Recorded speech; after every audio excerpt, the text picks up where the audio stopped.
Pakistani cricket board में day by day इंकशाफात होते जा रहे हैं और अब एक नई बात सामने आई है उमर अकमल की जानिब से। वो एक लेटेस्ट इंटरव्यू उन्होंने दिया है टीवी एंकर को, और उन्होंने टीवी एंकर ने एक मुख्तलिफ किस्म का सवाल किया कि अगर आप अपने बेटे को क्रिकेट खिलाना चाहेंगे तो क्या आप पाकिस्तान क्रिकेट बोर्ड को प्रेफर करेंगे। तो जिस पर उन्होंने क्लियर कट जवाब दिया, पाकिस्तान क्रिकेट बोर्ड हो ही नहीं सकता ऐसा। पाकिस्तान क्रिकेट बोर्ड में मैं अपने बेटे को नहीं खिलाऊंगा, पाकिस्तान से मैं अपने बेटे को नहीं खिलाऊंगा, क्योंकि यहाँ पे प्लेयर्स की रिस्पेक्ट नहीं की जाती। और कहा, उन्होंने ये भी कहा कि मैंने 2022 में 23 में अपना डोमेस्टिक में रन्स किए, 500 से ऊपर मेरे रन्स थे। और जिस तरीके से उन्होंने डोमेस्टिक में परफॉर्म किया, फिर पीएसएल में जो लास्ट बारी खेले थे कोयटा ग्लैडिएटर की तरफ से, उन्होंने बहुत अच्छा परफॉर्म किया। उन्होंने कहा कि मैं इतना परफॉर्म करने के बाद भी मुझे पाकिस्तान टीम में नहीं रखा गया। इवन कि मैंने पीसीबी ज़राए से रब्ता करने की कोशिश की, पीसीबी ज़राए को बताने की कोशिश की, तो मेरा नंबर नहीं उठाते, मेरी कॉल डिस्कनेक्ट कर देते हैं, या तो बदतमीज़ी से उनका मैनेजर बात करता है मोहसिन नकवी साहब का। अब ये मोहसिन नकवी साहब के मैनेजर तक बात पहुंच गई है।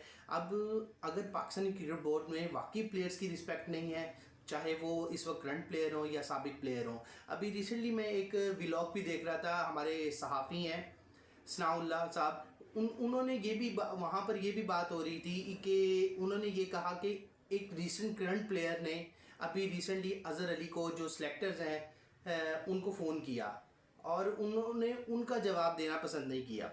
खैर, प्लेयर्स अब समझ नहीं आ रही यंग प्लेयर्स जाएं तो जाएं कहाँ, और अपनी जो उनकी एक रंजिश है या गुस्सा है वो किस पे बयान करें, या वो अपनी बात किस से कहें। पाकिस्तान क्रिकेट बोर्ड में इस वक्त यही हालात चल रहे हैं कि जो आता है वो अपनी मर्जी करता है, और उसमें सारे ही अपना हाथ या साफ तो कोई रख नहीं पाता, हमेशा गंदा करते हुए नज़र आ रहे हैं। अभी रिसेंटली एक और बात भी आई थी कि अहमद शहजाद के हवाले से भी वो अब अपने वीलॉग्स में इतना पाकिस्तान क्रिकेट बोर्ड पर क्रिटिसिज्म करते हैं। उनका भी यही कहना था, क्योंकि ये अकेले उमर अकमल नहीं थे, ये अहमद शहजाद का भी करियर खा गए, वो यही बात डायरेक्टली करते हैं। अब वो कौन खा गए, वो 90s के प्लेयर खा गए या 80s के प्लेयर खा गए, ये वो क्लियर कट अपने वीलॉग्स में कहते हैं। पाकिस्तानी क्रिकेट बोर्ड के अंदर डे बाय डे इंकशाफात होना अजीब बात है। अब एक और बात सामने आई है कि पाकिस्तानी क्रिकेट बोर्ड में जो नेशनल T20 कप होने जा रहा है, उसमें प्लेयर्स की मुआवजा जो मैच फीस होगी वो कम कर दी गई थी, जिस पर मोहसिन नकवी ने एक्शन ले लिया है।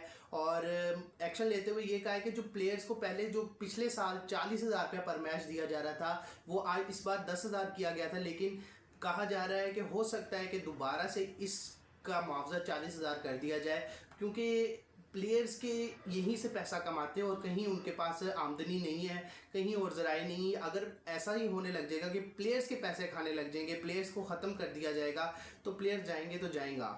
पाकिस्तान में वैसे ही टैलेंट तो आता है, लेकिन वो इसी बात से डरता है कि पाकिस्तान में क्या सेफ है उनका खेलना या यहाँ पे इस पे करियर बनाना। इसी वजह से देखा जाता है कि पाकिस्तान का जो यंग टैलेंट है वो कोशिश करता है कि मैं कोशिश कर लूँ 5 फर्स्ट क्लास मैच खेल लूँ और उसके बाद मैं दुबई निकल जाऊँ या इंग्लैंड निकल जाऊँ काउंटी खेलने के लिए।